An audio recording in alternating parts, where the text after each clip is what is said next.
Alors on va continuer notre série de tutos avec enfin les choses sérieuses, la partie color. Alors avant de passer dans la partie color, on va être sûr d'être sur la bonne timeline. Ici c'est bien donc mon montage, celui qui m'intéresse. Et je vais passer dans l'onglet color ici en bas au milieu.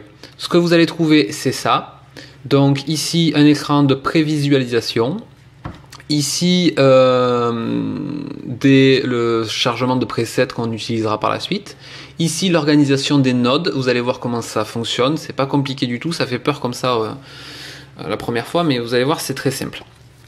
Ensuite une timeline ici qui contient tous les clips que vous allez devoir colorer pour faire votre colorimétrie complète.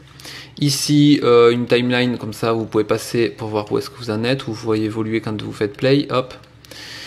Ici en bas, tous les outils dont on va avoir besoin pour colorer. Vous allez voir qu'il y a des trackers, il y a comme ça des qualifieurs pour choisir une couleur, travailler qu'une certaine gamme de couleurs, etc. Vous allez voir, c'est très complet. Et ici, la gestion des keyframes, c'est pour enregistrer un petit peu des choses et des changements. On n'utilisera ça que plus tard.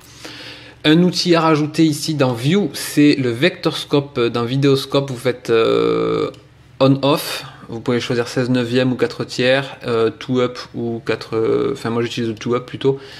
Vous allez voir que c'est indispensable à la colorimétrie et je consacrerai un tuto presque exclusivement à ça plus tard. Mais pour l'instant, on va voir les grandes lignes de l'onglet color et comment s'en servir pour la première fois. Ici vous remarquerez que c'est coloré, là il y a plein de couleurs, c'est pour dire que ce clip je l'ai déjà retouché et quand il n'y a rien c'est que vous n'avez pas encore attaqué les retouches. Alors je vais prendre un clip, prenons celui-ci par exemple, celui-là, voilà, on va prendre celui-là pour se faire la main une première fois. Et donc je vais vous expliquer comment fonctionnent les nodes. Ici vous avez l'entrée, votre image pure, votre clip de base. Ici vous avez votre retouche, vous allez pouvoir les mettre les unes à la suite des autres. Et ici ce que ça donne en produit fini après toutes nos retouches. Donc la base, ça passe par là, là, et ça vient ici. Donc on va voir comment travailler avec des nodes et pourquoi on va les lisser les uns après les autres plutôt que de travailler tout sur un. Je vais prendre le premier node et on va commencer par ajuster notre contraste. Je vais faire, pardon, je ne vous ai pas montré, je vais un peu vite, clic droit et je vais faire Change Label, hop, et je vais le renommer en contraste pour pas me perdre, pour savoir un petit peu ce que je fais. Dans cet onglet, je vais aller régler le contraste de mon image. On voit ici que je ne suis pas tout à fait au zéro, donc mes noirs ne sont pas tout à fait noirs. Et je suis pas non plus tout à fait au maximum en haute lumière. Alors ça peut être volontaire, hein, on verra par la suite que c'est vraiment des choix à faire. Mais ici on va partir du principe que je vais utiliser toute l'amplitude là de mon contraste et je vais vouloir aller jusqu'en bas sur les noirs. Donc pour ça on va utiliser les outils ici, les roues, les molettes ici. Lift, ça va être tout ce qui est dans les basses lumières, donc essentiellement ce qui est noir et sombre. Gamma pour les moyennes lumières et gain pour les hautes lumières. De cette façon, je vais pouvoir agir que sur les basses lumières ou sur les moyennes lumières ou sur les hautes lumières. Ici, on voit que sur mon vectorscope, je suis pas tout à fait en bas et que je pourrais décider avec cette molette ici de hop, augmenter ou aller mettre mes noirs au zéro. Hop, comme ça. Voilà. Même chose pour les hautes lumières. Je pourrais augmenter un petit peu, diminuer, voilà, vraiment faire en fonction. Ici, je vais venir hop, toucher la ligne. Si on dépasse la ligne, on va au-delà du blanc et donc c'est perdu. C'est-à-dire que si je vais, hop, tout ce qui va petit à petit, tout ce qui va dépasser de l'image, va devenir du blanc et du cramé. Donc ça va être des données qu'on va perdre à des endroits. Voilà, là par exemple en exagérant, on voit que plus ça va, plus on va perdre sur la façade du détail. Voilà, donc une image bien réglée, hop, c'est comme ça. Ici, je vais pouvoir agir sur mes moyennes lumières, hop, et venir éclairer un petit peu ma scène, comme ça. Voilà, Donc là, j'ai réglé mon contraste à l'aide de mon waveform ou de mon ParaDRVB. On verra comment on s'en sert, hein, je le répète dans un autre tuto. Mais ici, grâce à ça, vous pouvez voir, hop, je pourrais encore diminuer mes noirs, hop, voilà. On voit que mon image est contrastée et elle est au maximum de ce qu'on peut faire. Ici, en cliquant sur le 1, hop, vous pouvez désactiver le node et ainsi voir sans ce node ce que ça donne. Donc là, j'ai l'image de base, là, j'ai l'image retravaillée. Voilà. Donc ça, c'était pour le contraste. Ensuite, on va, par exemple, traiter les couleurs. Alors, je ne vais pas le faire sur le même node, parce que sinon, je vais me perdre, je vais avoir de tout un peu partout. Moi, je décide de rajouter un autre node en faisant Add Serial Node, ici. Je vais faire pareil, bouton droit, Change Label, et ici, je vais marquer Color. Je vais donc traiter uniquement mes couleurs, et hop, je vais décider que je vais essayer d'établir une balance des blancs un peu plus équilibrée, puisqu'ici, dans les hautes lumières, il y a du bleu qui est un peu plus présent. Voilà. On voit qu'on n'est pas voilà, rouge, vert, bleu. Donc je vais essayer dans mes hautes lumières, avec cette molette, ce rond ici, venir essayer d'équilibrer. Hop. Comme ça. Mes hautes lumières. Voilà. Même chose que tout à l'heure, je peux faire ici, avant, après. Voilà, une image qui est un petit peu plus bleue, et ici, on a un peu réglé la chose. Pareil pour les basses lumières. Hop, je peux décider de venir ici, faire mon réglage. C'est très sensible, mais hop, on va pouvoir changer le look de notre image. Donc ça, c'était pour la couleur. J'ai pas forcé le trait, mais on voit quand même déjà une différence. Sur le Mac, ça va être Alt D aussi pour Pomme D pour désactiver le node. Vous trouverez l'équivalent sur PC parce que malheureusement je ne connais pas le raccourci. Vous pouvez faire aussi Alt D pour désactiver tous les nodes d'un coup. Et comme ça, vous allez voir votre image d'origine, hop, et votre image ensuite. C'est pas fini, on va pouvoir ensuite, par exemple, essayer d'ajouter un peu de netteté. Donc je vais créer un node suivant, Add Serial Node. Hop, je vais le renommer, je vais l'appeler Sharpness pour... Oula. Hop là. Sharpness. Donc ce node là, je vais essayer d'augmenter un petit peu la netteté de l'image. Ici dans les onglets, enfin dans les boutons ici, vous allez choisir ça. Vous allez choisir Sharpen. Et avec le radius ici par exemple, on va pouvoir venir le descendre. Alors voilà, faut pas en abuser. Ici ça va faire du flou. Ici on va augmenter. Je vais rester à 0,45. Et là, hop, Pomme D. Et on va voir par exemple ici hein, une différence. Et là, quand on va commencer à faire Alt D, on va commencer à voir que l'image change de look. Voilà pour des réglages de base. Ensuite, qu'est-ce qu'on pourrait faire?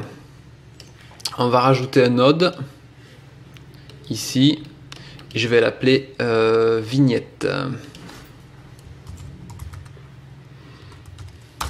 Et dans vignette, on va créer une espèce de pourtour noir comme ça, d'effet de vignette, avec l'outil qui est hop, ici. Je vais choisir hop, de créer un rond. Je vais venir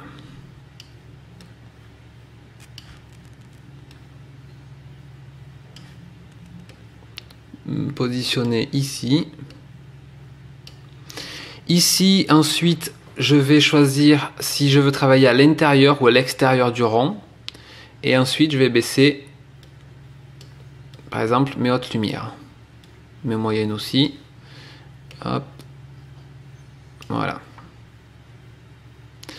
Donc là, je pourrais mettre ici pour ne plus afficher le truc. Et là, par exemple, on va voir, voilà, avant, après.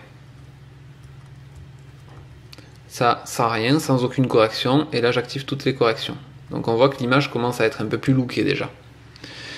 Sur cette même vignette, je pourrais aussi, sur ce même node, choisir d'ajouter du flou. Je pourrais créer un node spécifique pour ça, ou alors faire blur et rajouter comme ça sur le pourtour. On voit qu'il y a du flou sur le pourtour, je ne vais pas exagérer trop non plus. Hop, voilà, sur le même node. Et voilà donc pour le look de cette image, avant, après. Voilà, donc ça c'était des corrections de base qu'on peut à peu près refaire dans Final Cut ou dans Premiere. Mais on va voir par la suite qu'il y a des outils plus puissants qui vont nous permettre de sélectionner des choses. Par exemple ici, ce que je vais pouvoir faire, c'est faire clic droit, grab style. Et donc je vais sauvegarder un petit peu ce travail sur cette image. Et je vais pouvoir venir essayer de l'appliquer à une autre image. Par exemple ici, on va prendre celle-là. Je vais pouvoir soit travailler mon image indépendamment et ensuite comparer en faisant un clic, double-clic ici. Et je vais pouvoir mettre côte à côte. Par exemple, je vais pouvoir comparer mon ciel, voir un petit peu ce que ça donne. Si je veux le désafficher, je vais faire Show référence wipe. Ou alors je vais pouvoir inverser. Hop, voilà. Et je vais pouvoir comme ça faire ma colorimétrie et mon étalonnage, voir un petit peu comment se trouve mon ciel. Hop, pardon, et quand ça fait ça, on fait Zoom to Fit et on revient. Je vais faire Show référence wipe pour ne plus l'afficher. Il y a une autre méthode aussi qui consiste, une fois que vous avez fait tout un tas de réglages comme ça, hop, tout un tas de nodes, une série, une méthode de travail, vous allez pouvoir l'appliquer à un autre clip très facilement en faisant le bouton droit ici sur ce que vous avez sauvegardé et faire Add Correction et vous allez retrouver les mêmes nodes dans le même ordre appliqués à votre image. Alors comme c'est un peu appliqué sur le même principe que sur l'image précédente et que c'est pas en fonction des caractéristiques de ce clip là, il faut quand même vérifier. Pourquoi il me met pas mon viewer? Il faut quand même vérifier qu'on est bien sur le vectorscope. Là par exemple, a priori je dépasse un petit peu en bas et je suis pas tout à fait en haut. Donc je vais venir me rendre double-clic sur mon contraste et je vais pouvoir régler mon contraste, hop, en fonction.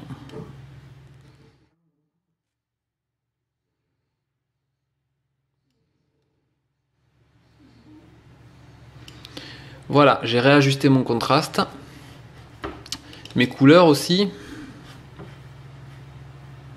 Je vais faire, hop, sur mes hautes lumières. Voilà. Je vais revenir sur mon contraste, hop, pour changer ça. Et voilà, donc du coup, j'ai appliqué le même concept là, de construction de nodes et je l'ai réglé en fonction de mon clip. Ici, je peux décider de supprimer la vignette en faisant supprimer directement et sur ce clip là, j'aurai pas les vignettes.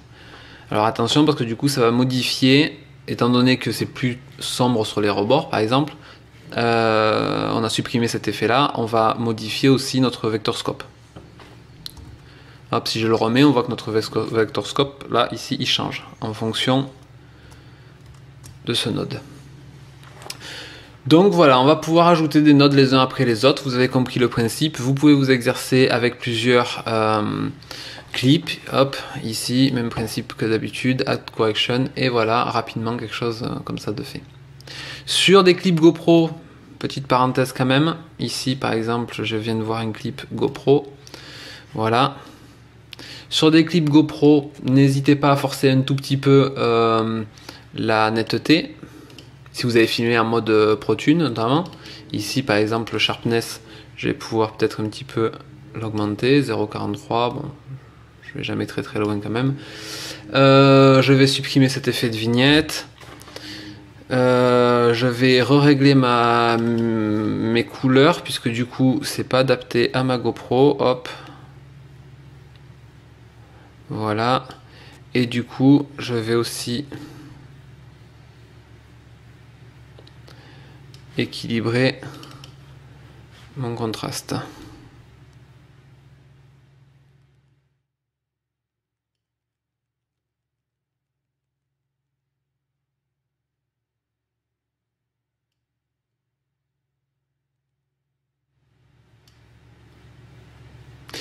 Voilà. Ah oui, dernière chose que je voulais montrer aussi, on a oublié la saturation. Alors partons du principe qu'on veut ajouter la saturation ici au milieu. On va faire hop, add serial. Hop.